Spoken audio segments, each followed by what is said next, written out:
Então agora para passar o vídeo, parece que agora saiu o som.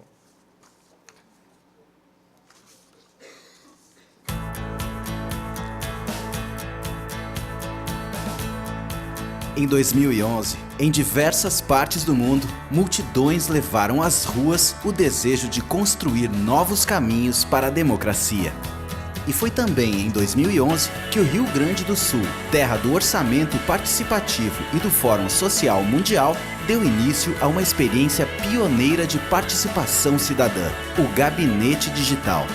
Um espaço permanente de diálogo e debate direto entre o governo e a sociedade através da internet, que integra o sistema estadual de participação do estado do Rio Grande do Sul. Do Gabinete Digital vai vir ótimas sugestões, vai incrementar tudo que é feito em termos de orçamento participativo, em termos de orçamento democrático, e é uma forma de contemplar regiões do Rio Grande do Sul que ficavam mais à sombra. Através do Gabinete Digital, o Rio Grande do Sul promoveu em 2012 a maior consulta pública digital já realizada no Brasil. Atividades presenciais complementam a mobilização feita via internet e a sociedade tem espaço para apresentar suas propostas. Getting people involved in state decisions beyond just voting every few years for a representative who will decide things. And I think that's a good thing to do. Audiências públicas transmitidas pela internet são realizadas com participação aberta pela rede, abordando temas de grande interesse da cidadania. É preciso usar a rede para ampliar a discussão. A rede é uma esfera pública à disposição de todos e é fundamental que os governos também saibam usar. A população também pode fiscalizar obras e ações estratégicas do governo pela internet. Esse gabinete digital que foi criado pelo governador é super democrático, né? E a população tem que participar, tem que vir, tem que tomar atitude, né? Tem que colocar suas ideias em prática. O Gabinete Digital nasce da disposição em tornar o poder público mais democrático, acessível e transparente. Grupos sociais, organizados ou não, têm a oportunidade de pautar diretamente a ação do governo estadual. Há formas políticas de participação que dão uma esperança. Y también me han hablado del gabinete digital, me han hablado del programa de inclusión, o sea, yo sigo fortaleciendo. Em pouco tempo, prêmios nacionais e internacionais reconhecem o pioneirismo da experiência gaúcha, que consolida-se como um dos mais importantes projetos de governo aberto no mundo. Em 2012, o Banco Mundial concede o prêmio Bank Beneficiary Feedback Awards ao governo gaúcho pelo Gabinete Digital. E em 2013, a revista britânica The Economist o relaciona entre as mais bem-sucedidas experiências de uso da internet para aproximar o poder público da cidadania. This work really demonstrates best practice, and it has been recognized by the World Bank because this project has won an award on the beneficiary feedback, and I think it's a testimony to the great work that's being done here in the state of Rio Grande do Sul. É o governo do Rio Grande do Sul contribuindo com a renovação da democracia no século XXI. Gabinete Digital. Democracia em rede. Bom, concluindo então, o tempo é curto, mas eu creio que muito importante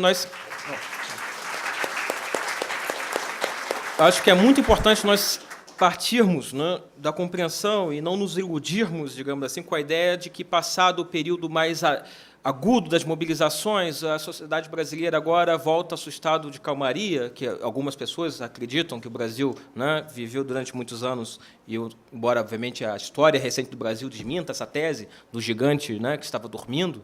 Nós tivemos lutas importantes, inclusive, que estão na origem das vitórias populares nos últimos anos no Brasil, mas é importante nós termos a compreensão de que nós tivemos uma mudança substancial na política nacional e na forma como a sociedade brasileira, a sociedade civil está se organizando e se mobilizando.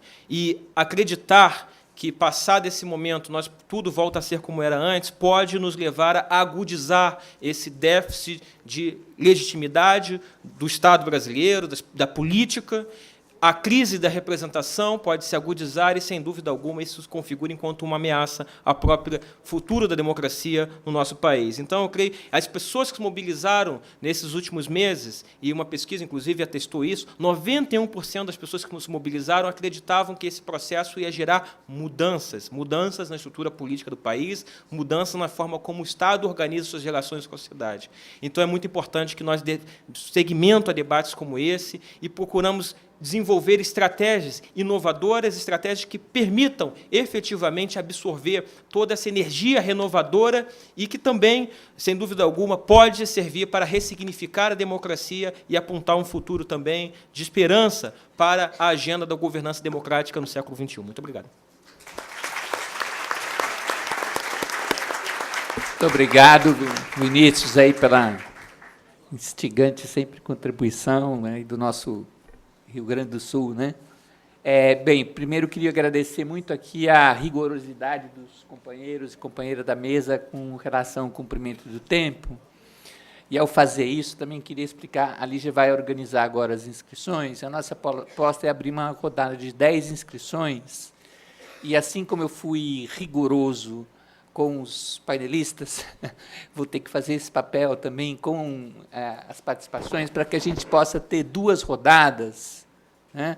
Então, não que ninguém entenda como tolimento do direito de palavra, nem de democracia, mas da gente aproveitar ao máximo as contribuições.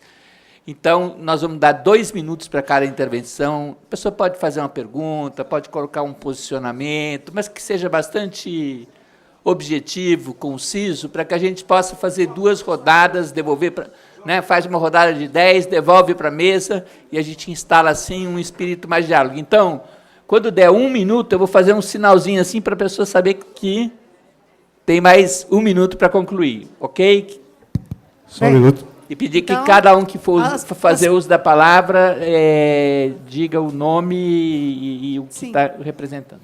As primeiras 10 pessoas que chegaram aqui são as primeiras 10 intervenções, combinado? Você chegou depois. Olá, então, meu nome é Laura. Atualmente o meu município é Brasília, mas eu sou porto-alegrense. É muito interessante ouvir essas colocações. Eu senti falta de uma análise a respeito da composição dos processos de mobilização, no sentido de que, da experiência de Porto Alegre, ele foi puxado desde muito cedo, nesse ano, pelo Bloco de Lutas pelo Transporte Público, mas atingiu um tamanho muito maior para a nossa cidade, com participação popular das mais diferentes esferas. E eu acho que é interessante fazer uma análise de quem começa puxando esse processo e quem compõe ele no momento que é chamado de gigante, né? E eu acho que daí que se fala desse gigante que é a corda. Também gostaria de falar da experiência de Porto Alegre, no sentido de que o Bloco de Lutas, após a ocupação da Câmara de Vereadores, fez a produção escrita de 2 projetos de lei que foram encaminhados para aprovação. Um deles é o PL 255, de 2013, sobre a abertura das contas do transporte público, e o outro, passe livres para estudantes e desempregados. E muitos desses projetos foram reescritos.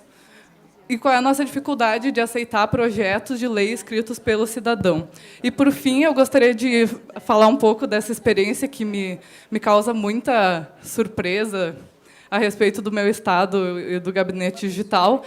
A audiência, com a participação de 500 mil de pessoas, ocorreu no dia 20 de junho, que foi um dos dias de grande protesto em Porto Alegre, com uma participação bem importante. E, após a audiência, as pessoas que participaram do protesto foram contidas pela Brigada Militar em frente ao prédio de uma grande mídia privada, porque esse acesso não era permitido por toda a população manifestante, contidas de uma forma bem violenta, e depois foram reencaminhadas para a frente da Prefeitura de Porto Alegre, e no lugar onde Porto Alegre conhece a Esquina Democrática, que desde os anos 70 é um espaço de manifestação popular, todos os manifestantes foram atacados com bombas de gás lacrimogêneo pela Brigada Militar. Laura, concluindo, por favor. Então, acho que esse é um relato importante para a gente pensar o uso da força policial nesse processo. Obrigado. Próximo.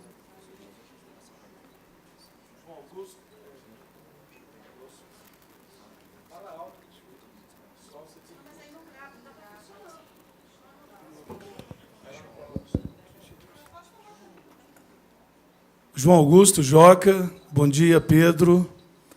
Sou servidor do MDS. Uma coisa que eu acho que eu queria que a mesa falasse, é o Leonardo Avritz, a professora também.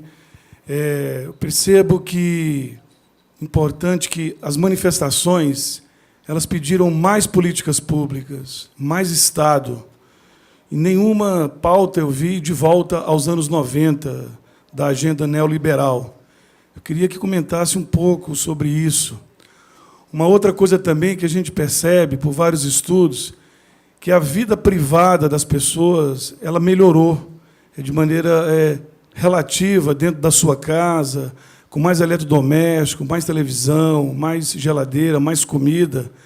Mas parece que fora da sua casa, na relação pública, no espaço público, há um déficit. Eu queria que comentasse um pouco sobre isso. E, por fim, eu fui secretário de Planejamento Participativo de uma cidade, Uberlândia, que até o professor Leonardo Avritz esteve lá ajudando na capacitação do Conselho de Orçamento Participativo, que implantamos o orçamento participativo. E hoje, o meu partido, que é o PT, tem a prefeitura lá e não quer nem ouvir falar em orçamento participativo. O que mudou aí, professor Leonardo Avritz? Obrigado, Joca. Cumpriu antes dos 2 minutos. Parabéns. Bacana, o tempo ele passou para mim, Pedro. Não, senhor. Olha, já sintam todos cumprimentados para ganhar tempo, todos à mesa, parabéns, a equipe que está aqui, os companheiros históricos antigos que eu vejo, para ganhar tempo. Eu acho que pensar esse momento nos obriga também a fazer o mínimo olhar. Ah, sim, desculpa, gente, meu nome é Aristóteles, os amigos me chamam de Totti há muitos anos.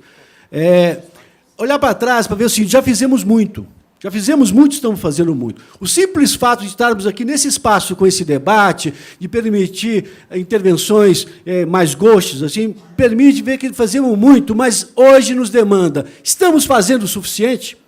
É possível fazer mais? Temos de refletir sobre isso. Esse momento me chama um poeta do meu estado que falou assim, quando eu nasci, veio um anjo manco, feio, torto e disse, vai, José, ser goste na vida. Bem, para isso eu queria dizer o seguinte, uma reflexão mínima entre nós, imaginemos, teoricamente, que a gente estivesse num espaço público coletivo entre todas as instituições públicas, todas, executivo, legislativo, judiciário, pudesse ter um lugar onde as pessoas se sentem acolhidas, aceitas, tanto para colocar suas demandas, suas reclamações, uma perspectiva de reparação pelo aquilo que não foi acolhido, mas também que pudesse compreender um pouco melhor como funciona no Poder Legislativo, Judiciário, autarquias, agências reguladoras, prefeituras, como funciona o espaço de poder interno dessas instituições, para poder estar palpitando não apenas na demanda, mas também para estar palpitando como queremos transformar essas instituições para melhor, como ter um espaço democrático de participação coletiva, de participação aberta, de democracia direta, que tivesse transpondo esses limites da democracia representativa. Esse espaço é o que nós defendemos da ouvidoria pública. No Instituto da Ouvidoria Pública, que nós, ouvidores, defendemos, é esse espaço. Portanto, nós não aceitamos uma ideia reduzida de pensar que a ouvidoria é um espaço como se fosse de assistência social, de resposta burocrática, de atendimento burocrático para os seus problemas, mas sim um espaço de democracia participativa, efetiva, transformadora, que transforma não apenas as respostas, mas através da concretude que as pessoas trazem, imediata, elas pudessem estar sendo aceitas e dialogadas para compreender como funciona e palpitar na transformação, não apenas das resoluções, mas do próprio espaço público onde elas estão inseridas. Gente, obrigado, eu queria falar muito mais, mas muito obrigado, e eu quero dizer que, mesmo me sentindo aceito, tolerado, mas não acolhido nesse ambiente, eu quero dizer que vale a pena. Vale muito a pena, vamos continuar, porque tudo vale a pena quando a alma não é pequena. Muito obrigado, valeu, gente. Totti, obrigado. Próxima. Bom dia. Meu nome é Rosa Coimbra, eu sou coreógrafa e fiz parte, por 4 anos, como representante da sociedade civil na minha área, na área de dança, no Conselho Nacional de Políticas Culturais. Digo isso para que vocês possam entender o porquê de um questionamento que eu faço. Estou acreditando ainda, e esse ainda com muito cuidado, de que realmente a participação da sociedade na construção de políticas públicas é possível. Digo ainda porque, desde 2003, tenho tentado contribuir nesta construção de políticas públicas para a minha área, que é a cultura. E aí eu faço duas perguntas para a mesa, depois do debate que hoje nós aqui presenciamos. Uma está estritamente ligada à outra, é sobre a neutralidade. Realmente temos neutralidade por parte do governo para direcionar os processos da participação da sociedade civil? Nós estamos vendo no Brasil, nos municípios, nos estados e no Distrito Federal, como estão ocorrendo, por exemplo, as conferências, a construção de conselhos. Qual é a direção que os governos estão dando para realmente essa participação ser democrática, verdadeira e real? Dependendo de como eu vou oferecer lá naquele exemplo do restaurante, talvez eu só vá ter a salada ou um prato que, naquele momento, o governo queira que a gente peça. Mas será que é isso que nós estamos querendo comer naquele momento? Então, na teoria, eu concordo com literalmente tudo. Dentro do sistema de participação, dentro dos sistemas nacionais de cada área, de cada setor, eu concordo. E gostaria muito que aquilo se tornasse real. Agora, o papel diz uma coisa, a realidade pode dizer outra completamente diferente. E o que eu sinto, me permitam partilhar com vocês. Companheira. Concluindo, me permitam partilhar com vocês este sentimento, é de que a pior democracia pode ser aquela revestida, a pior ditadura pode ser aquela revestida de democracia. Que a gente tenha muito cuidado e que o governo possa entender, de fato, que democracia não pode ser direcionada da forma como muitas vezes está sendo. Muito obrigado pela atenção de vocês. Muito obrigado a você. Próximo. Bom dia a todas e a todos. Eu sou Iraquitã Oliveira, pernambucano de nascença, mas cidadão brasileiro, militante desde os 14 anos e tenho aí já 45 anos de vida, de chão, né?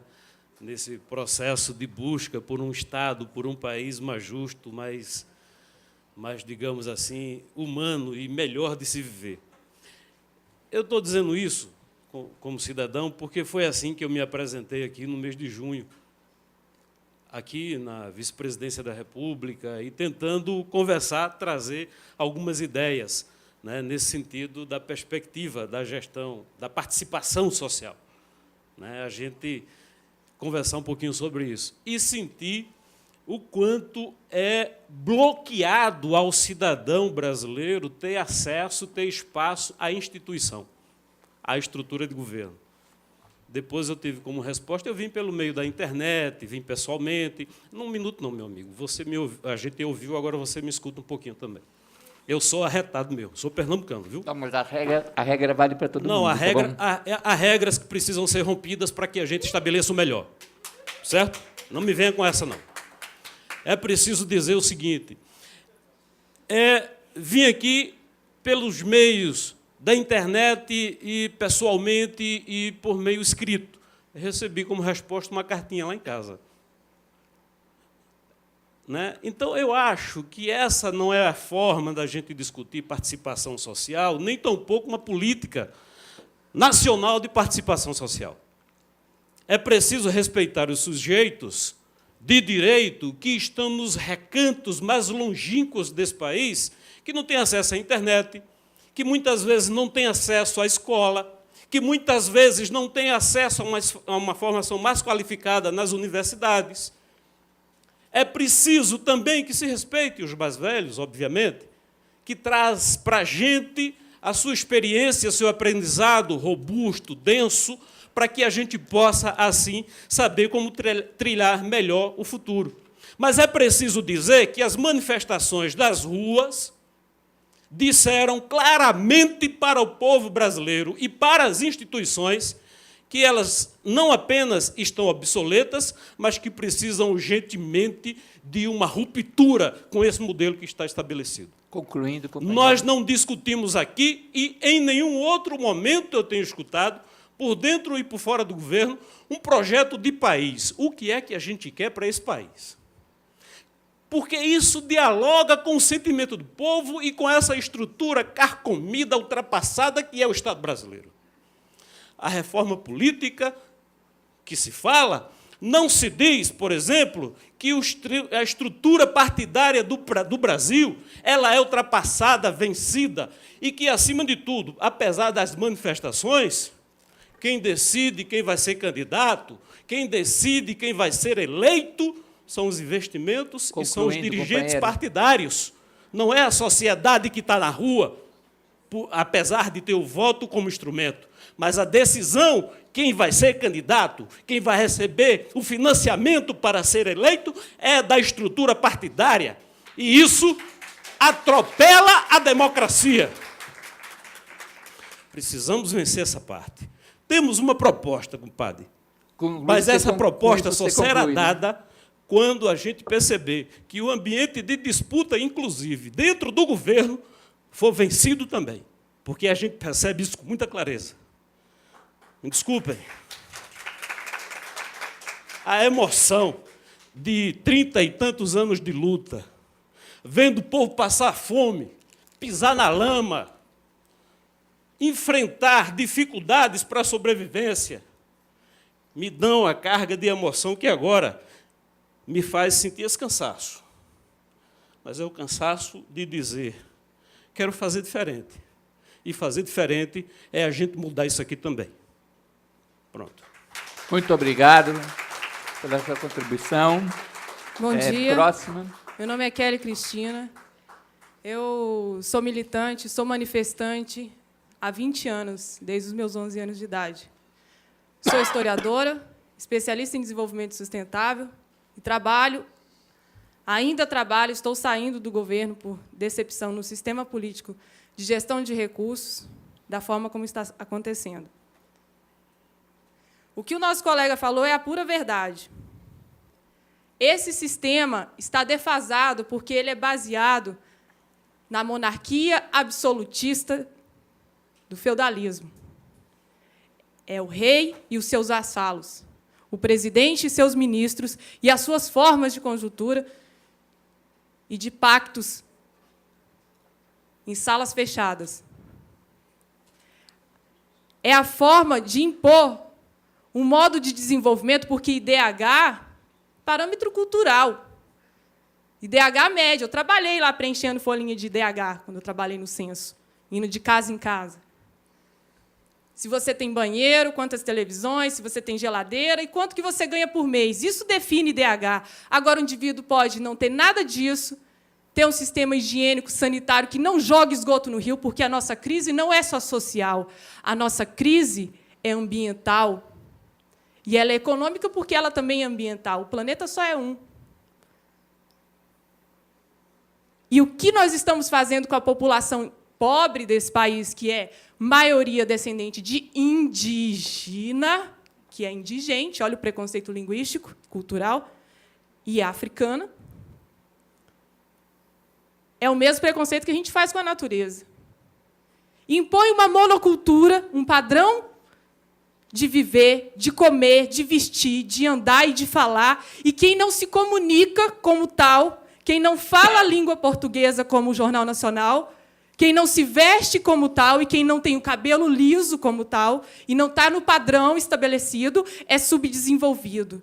E aí nós, enquanto governo federal representativo desse Estado exógeno, vindo de fora para dentro, de cima para baixo, temos que desenvolver os miseráveis.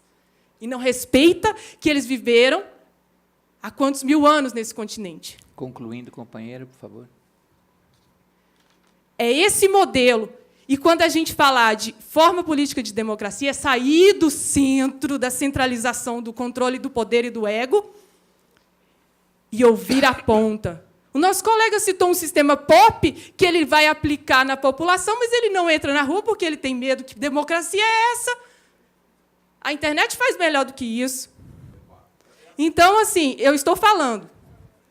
Se a gente criar, ouvir as pessoas na ponta, descentralizar e fragmentar, o recurso é produzido lá, na região, respeita o meio ambiente, respeita o que eles comem, respeita o que a natureza produz, e não impõe monocultura de trigo, de soja, de gado, não derruba a floresta, e não torna mais indígena favelado nos grandes centros, e os grandes centros violentos, porque a elite política está se suicidando fazendo isso. A violência só vai aumentar, a insegurança só vai aumentar, e os rios só vão poluir mais. Vamos ver quão necessário de energia a gente precisa. Precisa escovar o cabelo, precisa passar chapinha, porque quanto mais a gente demanda de energia, mais belos montes de bosta por aí, tirando as populações dos seus territórios. Vamos respeitar a tradição, os anciãos, vamos respeitar os sistemas locais políticos. O recurso foi produzido lá, ele vai ser gerido lá. E a União pode fazer isso agora. Muito obrigado. Abrir mão do seu controle e da sua centralização e das políticas de gabinete no ar-condicionado do Planalto Central, e quando vai chegar a impor o que foi diagnosticado há tantos anos, a realidade já mudou. Companheiro, a gente tem que respeitar isso. Eu respeitei a fala de vocês. O sistema de democracia tem que sair disso aqui. Ele é baseado em regras que devem valer para todo mundo. Essas regras são inventadas. Tem pessoas que então, eu vou passar para os meus colegas, porque eu não tinha concluído. Mas, quando a gente for fazer as salas ouvintes, todo mundo tem o mesmo tempo de fala. Vocês não são melhores do que ninguém aqui. Tudo bem. Muito obrigado pela contribuição. Bom dia a todos e a todas. Cumprimentando a mesa através do Vinícius Vu, que é secretário do Estado, ao qual eu faço parte e colaboro também na Escola de Saúde Pública. É importante a gente refletir qual é o nosso papel. Eu sou Jorge Sena, também participo do Comitê Nacional de Educação Popular e Saúde, onde a gente construiu uma política dentro da saúde, onde tem a participação social de fato também como instrumento, e trabalha a partir da realidade da população. No Rio Grande do Sul, fora a experiência, eu acho que a gente compreende que é para quem tem acesso, e também as nossas estruturas constroem isso nos governos de colisão. O governo nacional é um governo de colisão, o governo do Estado lá é um governo de colisão, e a gente disputa isso através de prática, usando os instrumentos. Hoje eu estou na articulação com os movimentos sociais para reconhecer o direito a acesso à saúde. Lá nós também criamos instrumentos, formamos 80, vamos formar 580 a partir da Escola de Promotores Populares em Saúde, onde, a partir da sua realidade, as pessoas vão conhecer o acesso à saúde e discutir também a partir da democracia participativa. Tivemos lá também as ouvidorias itinerantes, onde a gente teve o prazer de trabalhar junto com as estruturas de governo federal e estadual para levar a ponta, para quem não tem internet, as comunidades quilombolas, as comunidades de terreiros, para também poder participar e construir essa política. Então, por isso que eu acho que o instrumento da internet é uma alternativa, mas também temos instrumento que nós temos que usar nossas instituições governamentais para fazer também aquela formação de base, que muitos de nós tivemos antes de entrar nos espaços de gestão. Hoje, fazendo a gestão, nós temos que usar isso. Porque a dona Josefa da Guia, que é uma parteira lá da ponta, ela não tem a internet, mas nós podemos acessar e fazer essa discussão dessa inclusão. Então, eu acho que a tentativa que nós fizemos para reforçar a democracia participativa é válida. O exemplo disso, já estou concluindo. Exemplo disso, nesse momento de manifestação, nós estávamos num processo de formação na cidade de Uruguaiana. 2.500 pessoas na rua. Nós formando lá 30 pessoas. E o pessoal foi, voltou e perguntou. Eu perguntei para eles, legal, a Conferência de Saúde, que é um instrumento para nós pensar e discutir as diretrizes da saúde, quantas pessoas foram? 250. Então, nós também não conhecemos os nossos direitos, nossos espaços para fazer essa disputa. Então, nós temos que usar o nosso instrumento de governo também para favorecer essas pessoas que conheçam os seus direitos a acesso às políticas públicas. Muito Legal, obrigado. Muito obrigado pela sua contribuição. Próximo. Bom dia, meu nome é Tony Giliotti, sou servidor público e militante também de movimentos sociais de esquerda. Bom, gostaria de fazer um comentário, né, cumprimentar os colegas da mesa e acredito que os protestos que aconteceram em junho têm uma ligação muito forte com a luta anticapitalista também, né? Eu acho que é isso um ponto que eu senti um pouco de falta nas falas, né? E queria saber um pouco mais a opinião deles a respeito disso. Quer dizer, será que o sistema econômico capitalista é compatível com esses mecanismos de participação social tão amplos, tão democráticos que se costuma colocar, né?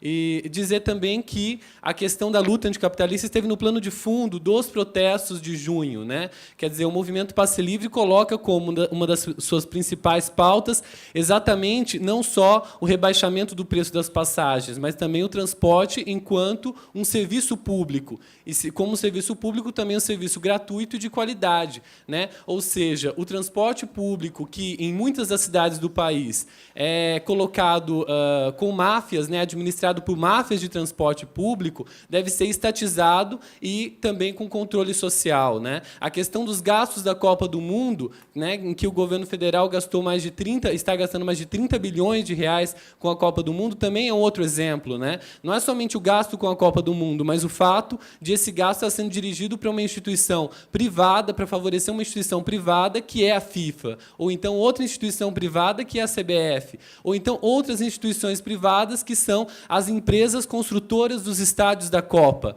né? Ou seja, a questão da privatização dos serviços públicos está, sim, no plano de fundo dos protestos de junho, né? E eu gostaria de saber a opinião de vocês, se é possível ainda, né, se existe alguma esperança de compatibilizar os mecanismos de participação social com um sistema que é tão sujo e que é tão viciado como o sistema capitalista de produção e consumo. Obrigado. Obrigado, companheiro. Respeitou os 2 minutos rigorosamente. Obrigada. Tá. Bom dia a todos. Eu sou Luísa Alonso, da Universidade Católica de Brasília. Faço parte de um grupo de pesquisa chamado Tecnologias da Informação e da Comunicação e Movimentos Sociais.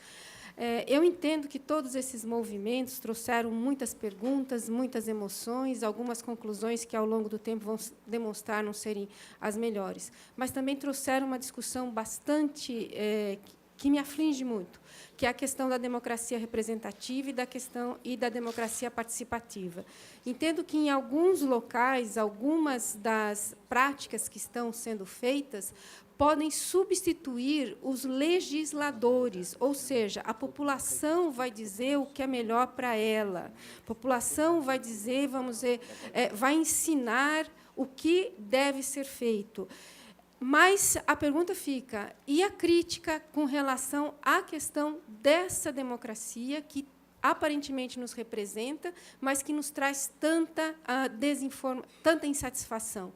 E, por último, só uma coisinha bem pequenininha para o André, que fez um trabalho na Zona Sul, uma área que, em 1972, o movimento contra o custo de vida aconteceu lá.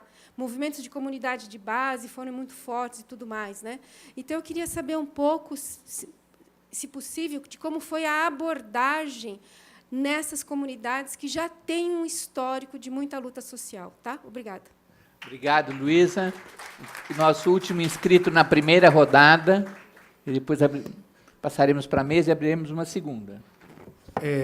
Bom dia, senhoras e senhores da mesa. Meu nome é Wellington Andrade, sou servidor público. Trabalho atualmente na Secretaria de Esportes. Estou aqui representando o CDCA do Distrito Federal. Sou conselheiro de Direito e ouvi aqui os senhores, né, acadêmicos falando a respeito totalmente o estudo. Eu acho que, através do estudo, é que nós iremos realmente mudar a situação do país. Sou jovem, estive nas ruas, estive na época do impeachment com o rosto pintado, por uma melhora, por um país diferente. Eu não vou falar, eu tenho 2 minutos, pouquíssimo tempo. Mas eu deixo aqui, senhores, mais uma reflexão, mais para que nós, aqui os jovens que estão aqui presentes, é que nós possamos trabalhar realmente a questão da política pública. O povo quer política pública. O povo quer o governo, o executivo, o secretário que se encontra presente aqui, o executivo nas ruas, realmente vendo a necessidade do povo. É isso que o povo tem, é isso que as pessoas querem, é isso que eu, Wellington, quero. Eu tenho 4 filhos. Fico triste em ver a questão das escolas públicas. Fico triste quando eu ouço falar de sustentabilidade se nós não temos uma coleta de lixo adequada para coletar o lixo, que dentro da minha casa eu faço a reciclagem, separo o plástico do lixo orgânico, mas quando eu coloco no meu portão, tudo se mistura de novo na coleta do lixo. Então, fico por aqui, só queria fazer a ressalva da importância dessa bandeira que eu estou levantando aqui, que é o CDCA, né, que é o Conselho de Direitos das Crianças e dos Adolescentes, e que nós estamos lá reunidos, somos 30 conselheiros, lutando realmente para que o governo enxergue o nosso trabalho, e que esses jovens e que essas crianças que hoje estão aqui, estão presentes nas ruas, às vezes envolvidas com drogas, essas crianças vão ser os futuros políticos, vão ser os futuros líderes, do caso da nossa nação.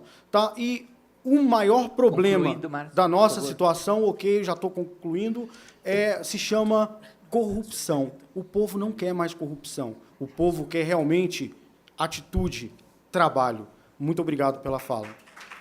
Obrigado. Olha, eu agradeço a contribuição da primeira rodada também no uso do tempo, e vou propor aqui à mesa, como há um anseio aqui legítimo, né, das pessoas de falarem, da gente abrir uma segunda rodada, então eu queria propor aqui aos membros da mesa que escolhessem 1 ou 2 questões do que foi levantado e, no máximo, em 5 minutos, façam uma primeira reação para a gente logo abrir a segunda rodada. O Márcio já está inscrito ali para a segunda rodada. Então, com a palavra, o Léo. Tá bom. Pode ser em 2 minutos? Hã? Vou tentar falar muito rapidamente, vou escolher 2 questões, tá?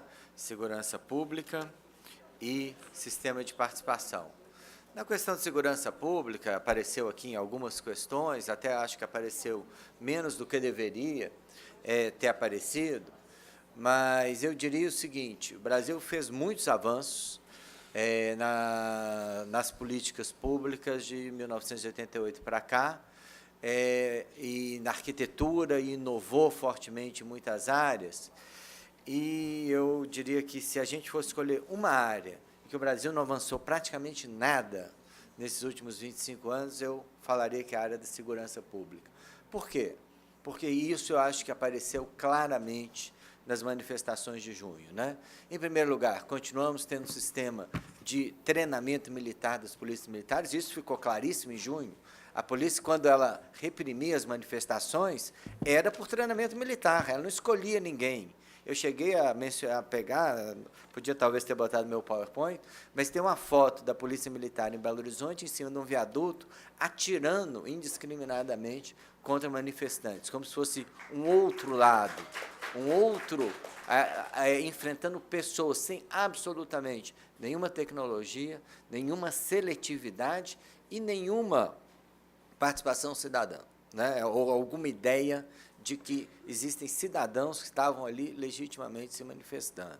Então, eu acho que essa é uma questão fundamental que tem que ser... e digo o seguinte, frequentemente, conheço muitos governadores, conversei frequentemente com muitos governadores e sempre ouvi a mesma resposta quando eu perguntei alguma coisa sobre polícia militar nas manifestações de junho. Todos me disseram, a gente não tem o controle, né?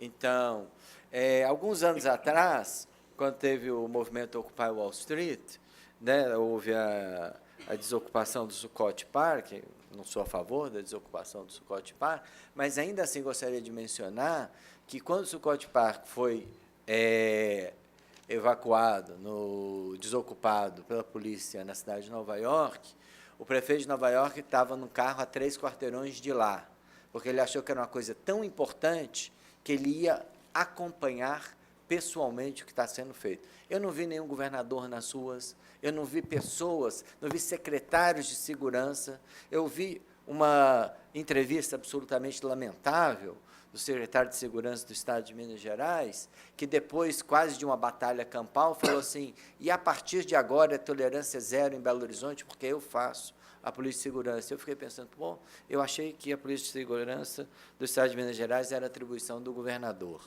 Então, essa eu acho que é a primeira coisa.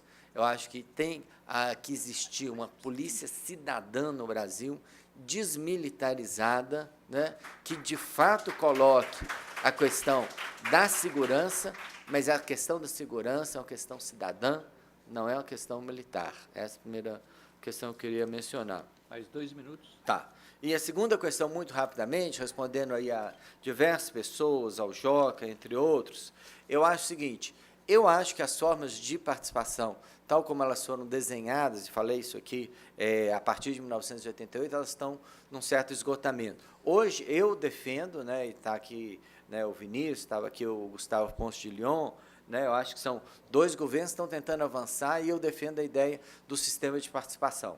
Sistema estadual, sistema nacional de participação, alguns sistemas municipais, mas eu acho o seguinte, por que eu acho que o OP, conselhos, algumas dessas formas, elas estão se esgotando? Porque eu acho que elas propiciavam a participação dentro de uma divisão de trabalho nos governos que eu acho que não é mais sustentável, ou seja, existiam lugares, né, se a gente pensasse mesmo a prefeitura de Porto Alegre nos anos 90, existem lugares onde existia participação, lugares onde não existe participação. Eu acho que a ideia do sistema é de que a participação ela tem que, na verdade, fluir para o conjunto dos lugares do governo, né? Eu acho que é isso que está colocado para um avanço das formas de participação no Brasil. Acho que o Rio Grande do Sul e o Distrito Federal tentativamente estão tentando fazer avanços. Eu acho que não existe ainda o Distrito Estadual. Estão fazendo avanços, mas eu acho que não existe uma proposta, tá? Eu acho que não existe uma proposta de como integrar a participação em todas as áreas do governo, né? E eu acho que é isso que está colocado como agenda. Obrigado, Léo. Com a palavra, Giovanni. Começo com Antônio. Eu acho que, sim, tu puseste um problema central, se o sistema capitalista que temos é compatível com todos o tipo de reforma que estamos a demandar. Eu olho casos, por exemplo, recentemente em Obanha, na área metropolitana de Marseille, o grupo de cidadão pediu uma sorte de movimento passe livre, conseguiu, porque o município conseguiu encontrar uma velha lei que pedia às empresas de pagar uma porcentagem para os transportes dos trabalhadores e conseguiu instaurar um sistema que está a funcionar muito bem há 2 anos de transporte totalmente gratuito para toda a cidadania, o que tem produzido resultados super interessantes em termos de redução dos carros privados, de melhora do meio ambiente. Então, quem conseguiu fazê-lo está a ver que tem muitas outras coisas positivas que vêm depois dessas. Então, poderia ser um caso a olhar. Mas continuo a pensar que, infelizmente, seja quase uma compensação dentro de um sistema que, por muitas coisas, continua a funcionar da mesma maneira por causa da impostação neoliberal.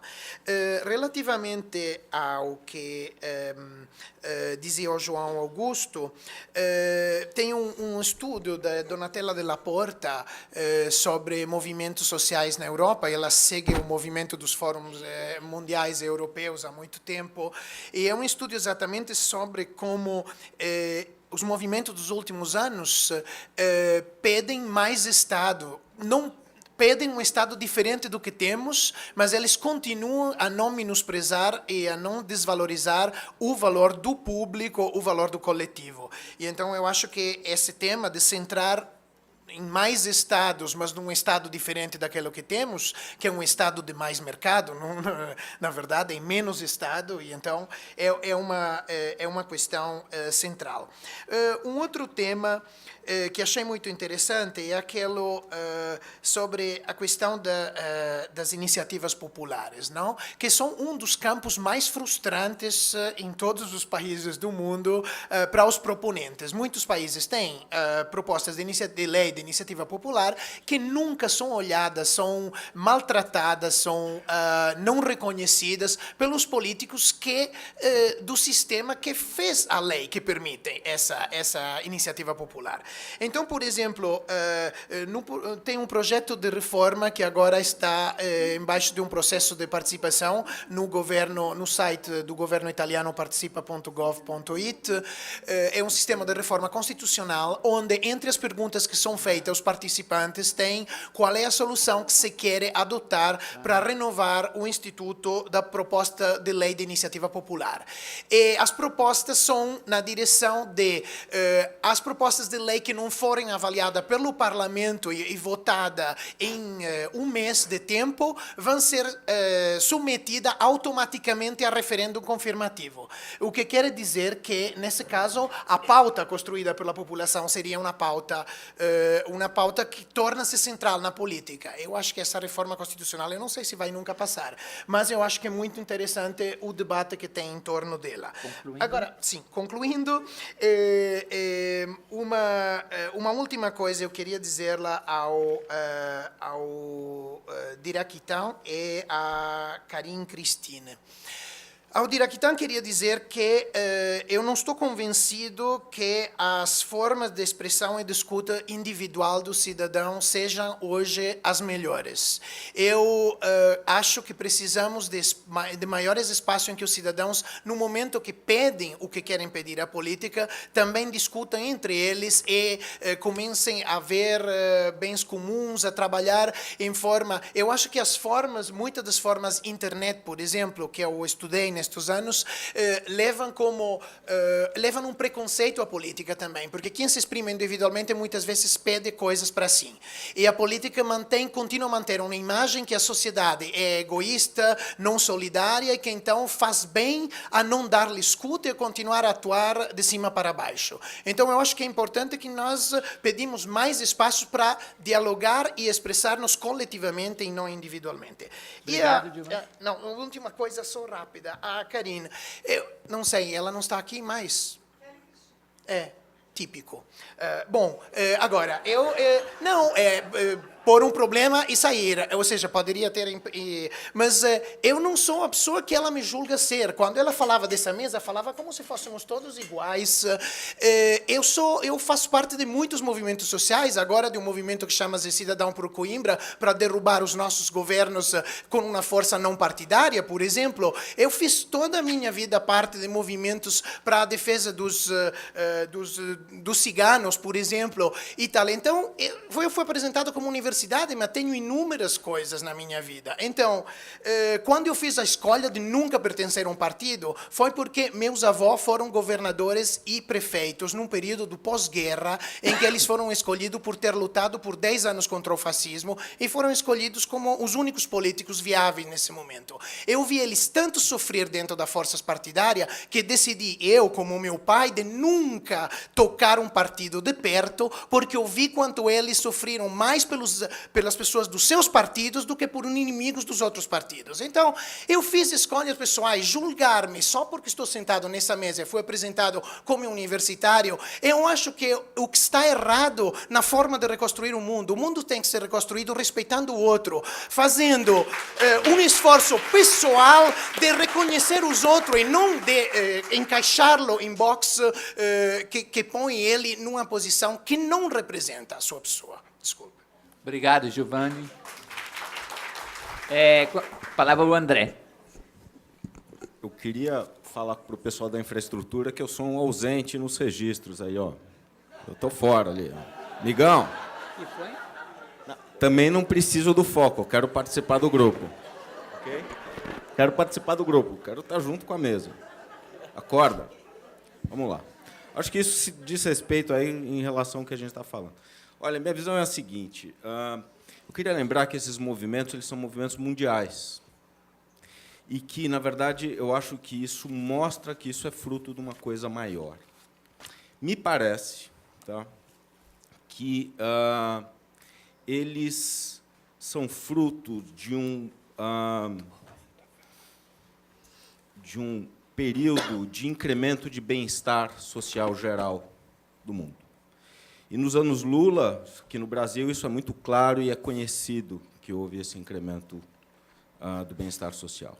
Mas, como bem lembra a Raquel Ronick, a inclusão ela não tem acompanhado esse trabalho e que ocorre uma inclusão pelo mercado. Isso, então, é muito interessante Facebook, Twitter, essas coisas, porque eles emergiram nos Estados Unidos, eles chegam aqui como produto e eles vêm lastreados por uma legislação de direito do consumidor norte-americana que a gente está utilizando. Então, isso parece ser um cenário coerente. Então, hoje em dia, existe um mercado popular, mas não existe um espaço de expressão popular na política. Eu acho que isso é uma primeira coisa que a gente precisa falar, e que isso vai muito além, isso diz respeito à exclusão digital, mas vai muito além disso. Daí a importância da gente discutir além dos meios digitais. Essas tecnologias são instrumentos, mas é um modo de organização, uma postura de governo nesse sentido. Fale o que fale, eu acho que o sistema de participação popular é um passo muito importante, mas a gente precisa consolidar um espaço público também não estatal e, além de não estatal, popular, que vai além das organizações civis. Assim, o trabalho é vasto, enorme, está começando, vai levar 10 anos ou mais. É um trabalho, é um país de dimensões continentais. E, nesse sentido, eu gostaria de colocar a seguinte reflexão. É necessário a gente construir uma infraestrutura de participação popular. E eu acho que a internet não é robusta o suficiente, nem os instrumentos, pelo menos enquanto o marco civil da internet não tiver definido no Brasil e enquanto a gente não tiver uma tecnologia nacional que permita a gente se proteger desses caras. Eu acho que o debate que a gente está falando, eu acho que a internet, todavia, isso sem desqualificar o trabalho realizado até o momento, porque isso é inédito, é incrível e é muito positivo. O companheiro Vu fez um trabalho excepcional, excepcional. Mas isso é só o começo. A gente precisa criar a base para legitimar essa plataforma. Isso colocado... Concluindo, André? Concluindo, é o seguinte, eu acho que a gente tem que pensar em outro paradigma. Se a gente está falando, o tempo inteiro a gente fala em nova economia, economia da informação, essa nova economia, essa economia da informação, ela não está só restrita ao universo da produção. Ela contamina a necessidade, hoje em dia, ela se transborda para o universo do direito humano. E, nesse sentido, é importante, da mesma maneira, eu gostaria de colocar uma reflexão, da mesma maneira que a gente constrói arranjos produtivos locais para estruturar a nossa economia, a gente precisa construir arranjos locais de informação. A informação ela precisa sair dos rincões. E sair dos rincões pela voz daquela própria população. Assim, não cabe só ao Estado, cabe a gente criar instrumentos para que essa população se organize, fale. Eu estou falando de rádios comunitárias, eu estou falando de fanzine, eu estou falando daqueles cartazes maravilhosos. Aqueles cartazes nas manifestações, eles são um material etnográfico maravilhoso. Ninguém sabe o que está acontecendo, porque ninguém viu aqueles cartazes. E assim vamos. Então, eu queria colocar essa reflexão do arranjo de informação local e da construção de uma infraestrutura arraigada. E já existe tecnologia, a gente tem que pensar e construir uma identidade nacional em torno disso. Obrigado. Obrigado, André. Com a palavra, Maria da Glória. Bem, rapidamente, com relação ao Estado, mais políticas públicas, sem dúvida, e já foi dito, eu só quero reforçar, quer dizer, as manifestações, eles querem um outro Estado, né? Eu acho que, durante as manifestações, o que mais se ouvia, por exemplo, é, bem, dinheiro para a Copa tem, dinheiro para os estádios tem, né? Então, é a questão que seria que os recursos existem, né? Mas as prioridades, a forma de distribuição, a questão como está articulado, toma lá, dá cá, em função sempre da questão eleitoral, então, que isso é que, efetivamente, eu acho que a população foi fazendo nas entrelinhas a leitura e, por isso, que saiu às ruas. Então, acho que é muito bem colocado, isso é um outro Estado, porque nessas manifestações, eu acho que existe um modo de expressão internacional, né, que está e que isso foi novo, porque quem não estuda, quem não é especialista, então pode ter, por isso é que se assustou, né, porque com essas novas formas, quem acompanha não foi novidade nenhuma, porque já estava isso daí já ocorrendo em várias partes do mundo, e um modo local, nacional, relativo às demandas. E daí tem toda a razão a questão colocada em termos das causas estruturais, né? Quer dizer, nessas demandas, efetivamente, justamente, a gente observa as prioridades, como são construídas políticas públicas, como que, nos últimos anos, a questão da privatização, etc., e como que, então, por que, então, a educação, a segurança e o transporte, a mobilidade urbana, etc., estão nessa crítica radical vinda da população. A questão da cultura, né, eu acho que é interessante, foi colocada uma questão a esse respeito, ela não esteve presente enquanto uma demanda específica nas manifestações, a gente pode observar, né? Mas havia a leitura que nós temos que fazer, a cultura das manifestações. Eu me lembro, quando estive lá no Largo da Batata, quer dizer, efetivamente, aquilo era uma nova forma de cultura política nesse país. Então, os cartazes que foram citados, aliás, nas praças que eu estive, lá dos indignados, na Espanha, em Atenas, etc., já existem livros, books, já sobre só as frases dos cartazes. E outro dia eu vi que está sendo elaborado já um aqui, pelo menos no caso dos cartazes de São Paulo, né?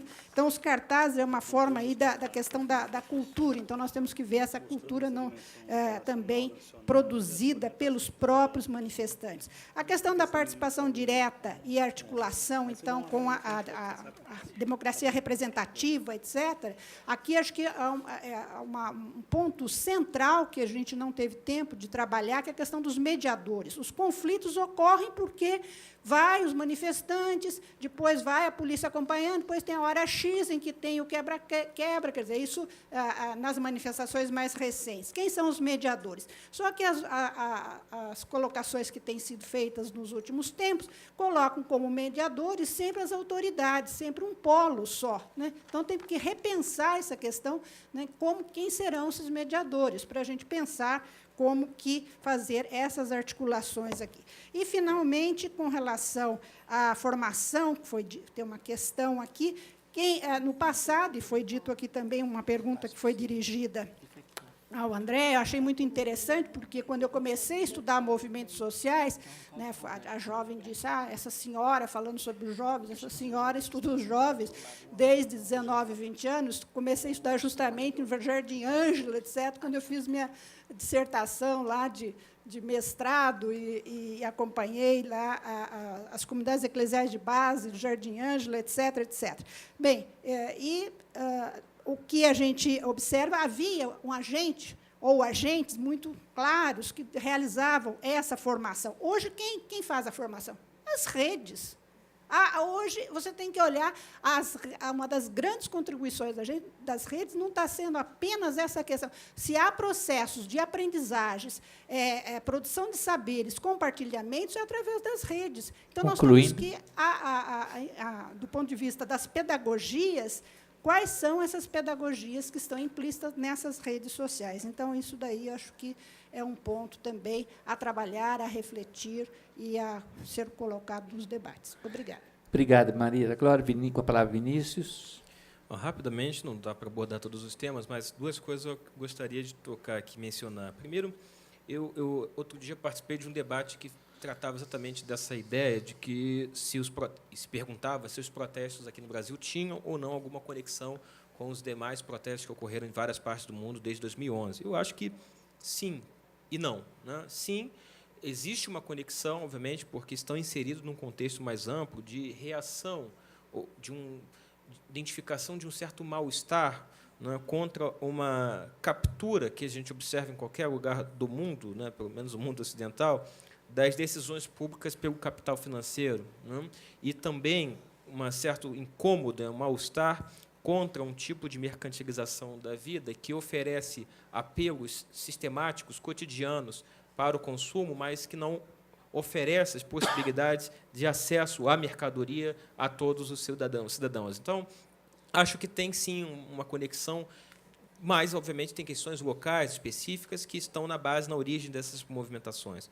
Mas eu acho que isso também nos leva a enfrentar necessariamente um debate que é sobre o risco que nós temos também no nosso país de ver toda uma geração se formar politicamente sobre a égide de um sistema de monopólio dos meios de comunicação que acaba por distorcer um conjunto de dados e informações sobre a história recente do país, e muitas vezes a gente vê jovens, né, ativistas, importantíssimas, pessoas que a gente busca estabelecer um diálogo e absorver, inclusive, em dinâmicas de participação, mas que acabam, né, desconhecendo todos os avanços que o país viveu nos últimos anos, em especial a partir dos últimos, né, da vitória, né, do presidente Lula em 2003, e isso, sem dúvida alguma, é um risco, inclusive, para o próprio amadurecimento do processo democrático. Acho que isso tem a ver, inclusive, com um processo, né, que devemos debater também, não é o caso aqui, e até estranhei que ninguém tenha falado, sobre a necessária reforma da comunicação no Brasil, a reforma dos meios